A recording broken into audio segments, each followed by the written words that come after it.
ഒമാനിലെ വാർത്തകളും വിശേഷങ്ങളും വേഗത്തിൽ അറിയാൻ ഈ ചാനൽ സബ്സ്ക്രൈബ് ചെയ്യൂ. തൊട്ടടുത്തുള്ള ബെൽ ഐക്കൺ കൂടി ഇനേബിൾ ചെയ്യാൻ മറക്കണ്ട. പുരുഷോത്തം കാഞ്ചി എക്സ്ചേഞ്ച് പ്രസൻസ് ഒമാൻ ന്യൂസ്. ഒമാനിലെ വാർത്തകളും വിശേഷങ്ങളും നിങ്ങൾക്കായി സമർപ്പിക്കുന്നത് പുരുഷോത്തം ഖാഞ്ചി എക്സ്ചേഞ്ച്. 100 വർഷത്തെ പാരമ്പര്യമുള്ള ഒമാനിലെ ആദ്യത്തെ money exchange. We exchange trust. നമസ്കാരം. പുരുഷോത്തം ഖാഞ്ചി എക്സ്ചേഞ്ച് അവതരിപ്പിക്കുന്ന വോയിസ് ഓഫ് ഒമാൻ പ്രഭാത വാർത്തകളുമായി ഷിലിൻ പൊയാറ. ഇന്ന് നവംബർ 7 ശനിയാഴ്ച. ഇന്ന് സ്കൗട്ട് ആൻഡ് ഗൈഡ് സ്ഥാപക ദിനമാണ്. സേവന തൽപരരായ ഒരു കൂട്ടം വിദ്യാർത്ഥികളുടെ കൂട്ടായ്മയാണ് സ്കൗട്ട് ആൻഡ് ഗൈഡ്. സാധാരണ നമ്മൾ യുവജനോത്സവങ്ങളിലും സ്പോർട്സ് മത്സരങ്ങളിലും മറ്റും ഈ കൂട്ടായ്മയെ പലതവണ അനുഭവിച്ചറിഞ്ഞിട്ടുള്ളതാണ്. അഭിമാനമുയർത്തുന്ന സ്വീകരണ ചടങ്ങുകൾക്ക് കൊഴുപ്പ് കൂട്ടാനും എപ്പോഴും സ്കൗട്ട് ആൻഡ് ഗൈഡ്സ് കൂടെയുണ്ടാകാറുണ്ട്. GCC രാഷ്ട്രങ്ങൾക്കിടയിൽ മരുന്നും ഭക്ഷ്യോൽപ്പന്നങ്ങളും എത്തിക്കാൻ അതിവേഗ സംവിധാനം നടപ്പാക്കുന്നത് ആലോചനയിൽ. വിവിധ പ്രതിസന്ധികളും പകർച്ചവ്യാധികളും നേരിടുന്നതിന്റെ ഭാഗമായാണ് ഈ ആലോചന. കഴിഞ്ഞ ദിവസം നടന്ന GCC രാജ്യങ്ങളിലെ വാണിജ്യമന്ത്രിമാരുടെയും GCC ഫെഡറേഷന്റെയും ചേംബറുകളുടെയും മേധാവികളുടെയും യോഗം ഈ വിഷയം ചർച്ച ചെയ്തു.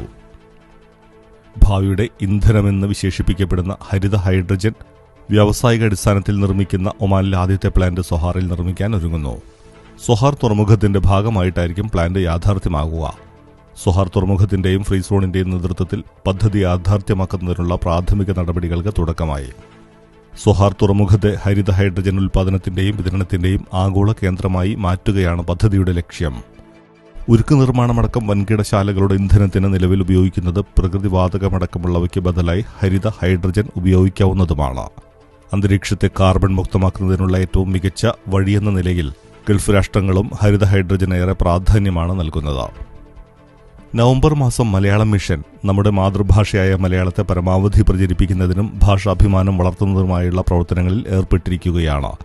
ഇതിന്റെ ഭാഗമായി മലയാളം മിഷൻ ഒമാൻ ചാപ്റ്ററിന്റെ നേതൃത്വത്തിൽ ഇന്ന്, അതായത് നവംബർ 7 ശനിയാഴ്ച ഭാഷാ ദിനമായി ആചരിക്കുന്നു.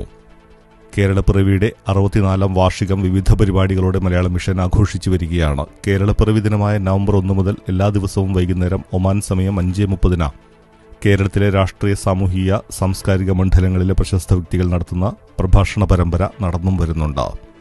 മലയാളം മിഷൻ ഒമാൻ ചാപ്റ്ററിന്റെ നേതൃത്വത്തിലുള്ള ഭാഷാ ദിനമായ ഇന്ന് സുനിൽ കുന്നരുവാണ് പരിപാടിയിൽ പങ്കെടുക്കുന്നത്. ഇന്ന് രാവിലെ 10 മണിക്കാണ് ഒമാനിലെ പ്രമുഖ വ്യക്തിത്വങ്ങളോടൊപ്പം സുനിൽ കുന്നരുവും പങ്കെടുക്കുക. സംരംഭകരാകാൻ ആഗ്രഹിക്കുന്ന പ്രവാസികൾക്ക് സാങ്കേതികാധിഷ്ഠിത ബിസിനസ് അവസരങ്ങൾ ഒരുക്കുന്നതിന് നോർക്കയും കേരള സ്റ്റാർട്ടപ്പ് മിഷനും സംയുക്തമായി നോർക്ക പ്രവാസി സ്റ്റാർട്ടപ്പ് പ്രോഗ്രാം നടപ്പാക്കുന്നു. പ്രവാസികളുടെ പ്രൊഫഷണൽ നൈപുണ്യത്തിനനുസൃതമായ പുനരധിവാസത്തിനാണ് പദ്ധതി ലക്ഷ്യമിടുന്നത്. പങ്കാളിത്ത മാതൃകയിലുള്ള സംരംഭങ്ങൾ സൃഷ്ടിക്കുന്നതിന് സമാന മനസ്കരായ പ്രവാസികളെ കണ്ടെത്തുന്നതിനും പദ്ധതി സഹായകരമാണ്. വിവിധ സ്റ്റാർട്ടപ്പ് പദ്ധതികളിലൂടെ ധനസഹായം ലഭ്യമാക്കുന്നതിനും പദ്ധതി ഊന്നൽ നൽകും. അനുയോജ്യരായ പ്രവാസികളെ സ്ക്രീനിംഗ് കമ്മിറ്റിയിലൂടെ തെരഞ്ഞെടുത്ത 3 മാസത്തെ പ്രോഗ്രാമിന്റെ ഭാഗമാക്കും. തെരഞ്ഞെടുക്കപ്പെടുന്നവർക്ക് മടങ്ങിയെത്തിയ പ്രവാസികളുടെ ഉപജീവനത്തിനായി വരുമാനം കണ്ടെത്താൻ സംസ്ഥാന സർക്കാർ ആരംഭിച്ച വായ്പാ പദ്ധതിയായ NORKA department project four return എമിഗ്രൻസിന്റെ സാമ്പത്തിക സഹായത്തിന് അർഹതയുണ്ടായിരിക്കും. ഇതുപ്രകാരം 30 ലക്ഷം രൂപ വരെ 15% മൂലധന സബ്സിഡിയോടെ വായ്പ ലഭിക്കും. കൃത്യമായ പലിശ തിരിച്ചടയ്ക്കുന്നവർക്ക് ആദ്യ 4 വർഷം 3% പലിശ ഇളവും നൽകും. കുറഞ്ഞത് 2 വർഷമെങ്കിലും വിദേശത്ത് ജോലി ചെയ്യുകയോ താമസിക്കുകയോ ചെയ്ത് കേരളത്തിൽ സ്ഥിരമായി മടങ്ങിയെത്തിയ പ്രവാസികൾക്കാണ് നോർക്ക പ്രവാസി സ്റ്റാർട്ടപ്പ് പ്രോഗ്രാമിലേക്കുള്ള അപേക്ഷ സമർപ്പിക്കാൻ യോഗ്യതയുള്ളത്.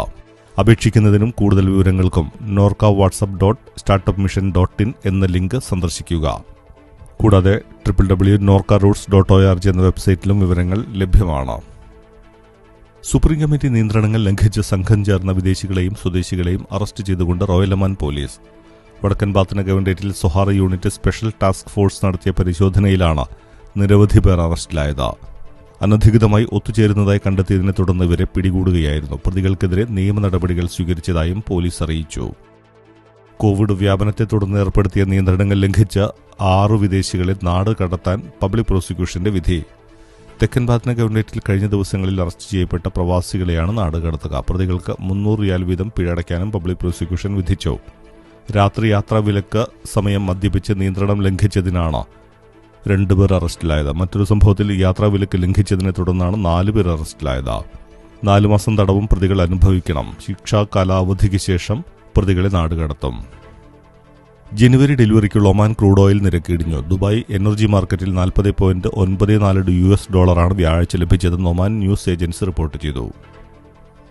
GCC രാഷ്ട്രങ്ങളിലെ ടൂറിസം മന്ത്രിമാർ യോഗം ചേർന്നു. വീഡിയോ കോൺഫറൻസ് വഴിയാണ് യോഗം നടന്നത്. ഒമാനെ പ്രതിനിധാനം ചെയ്ത് പൈതൃക ടൂറിസം മന്ത്രി സാലിം മുഹമ്മദ് അൽ മഹ്റൂക്കി യോഗത്തിൽ പങ്കെടുത്തു. കോവിഡ് പ്രതിരോധത്തിനായുള്ള സുപ്രീം കമ്മിറ്റി നിർദ്ദേശം ലംഘിക്കുന്നവരെ കണ്ടെത്തുന്നതിനുള്ള പരിശോധന ശക്തമാക്കി. വിവിധയിടങ്ങളിൽ നിന്നായി സ്വദേശികളും വിദേശികളുമടക്കം നിരവധി പേർ പിടിയിലായിട്ടുണ്ട്. വാരാന്ത്യമായതിനാലാണ് പോലീസ് നിരീക്ഷണം ശക്തമാക്കിയത്. സലാലയിലെ പുതിയ സേവന കേന്ദ്രം ഞായറാഴ്ച തുറക്കുമെന്ന് ദോഫാർ നഗരസഭ അറിയിച്ചു. അസദിലുള്ള സലാല ഗാലറി കോംപ്ലക്സിലാണ് സേവന കേന്ദ്രം. രാവിലെ 8 മുതൽ പ്രവർത്തനം ആരംഭിക്കും. മസ്കറ്റിന്റെ ചില ഭാഗങ്ങളിൽ കഴിഞ്ഞ 2 ദിവസമായി ഇന്റർനെറ്റ് വേഗം കുറഞ്ഞത് ഓഫീസുകളുടെ പ്രവർത്തനത്തെ ബാധിച്ചു.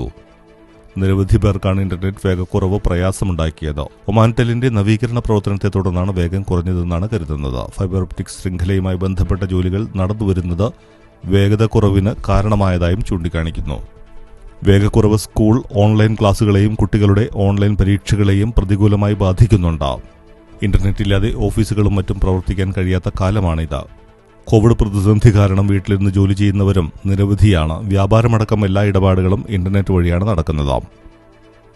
റിയൽ എസ്റ്റേറ്റ് മേഖലയിൽ വിവിധ ഇളവുകൾ പ്രഖ്യാപിച്ച നടപടിയെ സ്വാഗതം ചെയ്തുകൊണ്ട് Oman chamber of commerce and industry 2020-24 ഇടക്കാല ധനസന്തുലിത പദ്ധതിയുടെ ഭാഗമായി റിയൽ എസ്റ്റേറ്റ് ഇടപാടുകൾക്കുള്ള നിരക്ക് 5% നിന്നും 3% കുറച്ചിരുന്നു.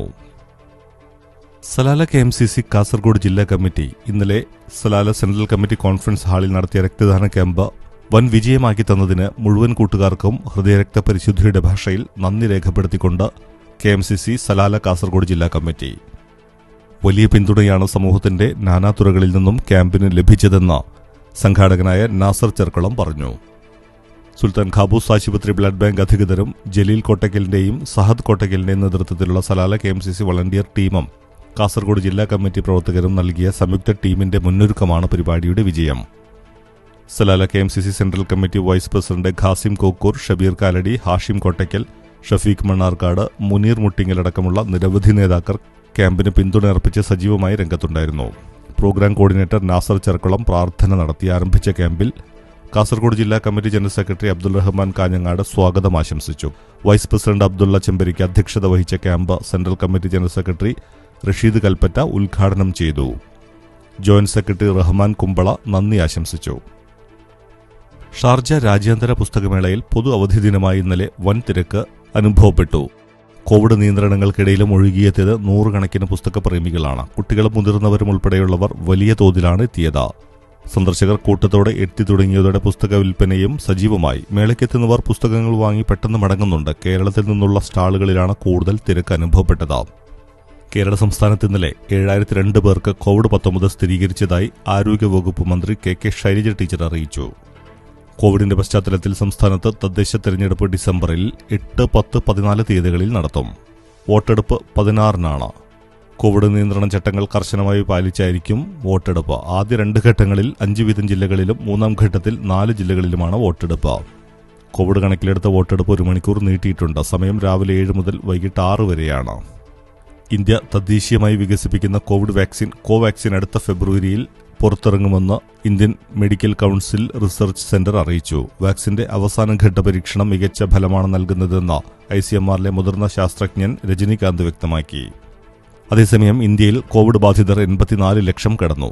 ആകെ 84,19,999 പേരാണ് കോവിഡ് പോസിറ്റീവായത്. ആകെ മരണം 1,25,075. കഴിഞ്ഞ 24 മണിക്കൂറിനിടെ 47,628 പേർക്ക് കോവിഡ് ബാധിച്ചു. 672 പേരാണ് കഴിഞ്ഞ 24 മണിക്കൂറിനിടെ മരണപ്പെട്ടത്. അമേരിക്കൻ പ്രസിഡന്റ് തെരഞ്ഞെടുപ്പിൽ വിജയമുറപ്പിച്ചുകൊണ്ട് ഡെമോക്രാറ്റിക് സ്ഥാനാർത്ഥി ജോ ബൈഡൻ വോട്ടെണ്ണൽ പുരോഗമിക്കുന്ന പെൻസിൽവാനിയ, നെവാഡ, അരിസോണ എന്നീ സംസ്ഥാനങ്ങളിൽ ബൈഡൻ മികച്ച ലീഡ് നേടിക്കഴിഞ്ഞു. 2016-ൽ ട്രംപ് വിജയിച്ച സംസ്ഥാനമാണ് Pennsylvania. Exchange rate. Today's exchange rate is brought to you by Purushottam Khanji Exchange. Romania റിയാലിന് 192.85 ഇന്ത്യൻ രൂപയാണ് ഇന്നത്തെ വിനിമയ നിരക്ക്. നിരക്കുകൾ മാർക്കറ്റ് വ്യതിയാനങ്ങൾക്ക് വിധേയം. Today's exchange rate is brought to you by Purushottam Khanji Exchange. Weather reports. മസ്കർ ഡേറ്റിൽ ഇന്ന് അനുഭവപ്പെടാവുന്ന കൂടിയ ചൂട് 29 ഡിഗ്രി സെൽഷ്യസ്, കുറഞ്ഞ ചൂട് 23 ഡിഗ്രി സെൽഷ്യസ്. ഒമാനിലെ ആദ്യ ധനവിനിമയ സ്ഥാപനമായ പുരുഷോത്തം ഗഞ്ച് എക്സ്ചേഞ്ച് അവതരിപ്പിക്കുന്ന വോയിസ് ഓഫ് ഒമാന്റെ പ്രഭാത വാർത്തകളുടെ പൂർണ്ണമാവുകയാണ്. കൂടുതൽ വാർത്തകളും വിശേഷങ്ങളും സായാഹ്ന വാർത്താ ബുള്ളറ്റിനിൽ വോയിസ് ഓഫ് ഒമാന്റെ ഫേസ്ബുക്ക് പേജിലൂടെ. വാർത്തകൾ അറിയുന്നതിനും അറിയിക്കുന്നതിനും ഇനി പറയുന്ന നമ്പറിൽ ബന്ധപ്പെടുക 95090690. എല്ലാവർക്കും ശുഭദിനം നേർന്നുകൊണ്ട് നന്ദി, നമസ്കാരം. Oman news Brought to you by Purushottam Kanji Exchange. ഒമാനിലെ വാർത്തകളും വിശേഷങ്ങളും. 100 വർഷത്തെ പാരമ്പര്യമുള്ള ഒമാനിലെ ആദ്യത്തെ money exchange. We exchange trust.